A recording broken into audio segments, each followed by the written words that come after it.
দিনটা ছিল 17th November, আমাদের প্রথম ম্যারেজ অ্যানিভার্সারি। যদিও আমাদের সম্পর্কটা অনেক দিনের, কিন্তু বিয়ের পরে 1 বছর পূর্ণ হওয়াতে আমরা চলে গেছিলাম নিজেদের মতো করে টাইম স্পেন্ড করতে দীঘা। তো আমরা দীঘাতে আগের দিন পৌঁছে গেছিলাম, আর পরের দিন আমরা এভাবেই আমাদের অ্যানিভার্সারিটা নিজেদের মতো করে দুজনে একসঙ্গে খুব মজা করে সেলিব্রেট করলাম। তো সেলিব্রেশনের জন্য আমরা যে হোটেলে ছিলাম, হোটেল সিগনেট ইন নিউ দীঘাতে, ওদেরকে আমরা বলেছিলাম যে আমাদের রুমটাকে ডেকোরেট করে দিতে। তো ওরা ডেকোরেশন, কেক সব কিছুর দায়িত্বই ওরা নিয়েছিল আর খুব সুন্দর করে অ্যারেঞ্জ করে দিয়েছিল।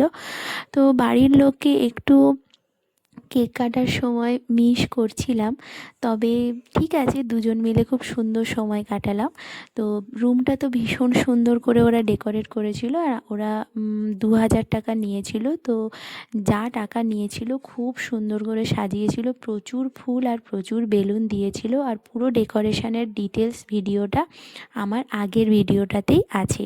তো তোমরা কিন্তু ওটা চেক আউট করে নিতে পারো। আর এরপরেই দেখো আমরা নিজেদের মতো করে এনজয় করছিলাম, নাচ গান, কেক খাওয়া। আর এই সুন্দর যে ফুলটা সাজিয়েছিল, প্রথমে তো হাঁটার ইচ্ছে হয়নি, তো তারপরে ভাবলাম যে দিয়েছে যখন ছোট্ট ছোট্ট ভিডিও কিছু বানিয়ে নিই। তো প্রথমে নিজে হাঁটলাম, তারপরে বরকে নিয়ে একটু হাঁটলাম, দিয়ে দুটো ভিডিও বানিয়ে নিলাম। তো এভাবেই খুব সুন্দর করে দিনটাকে এনজয় করে আমরা কাটালাম। তো চলো, টাটা।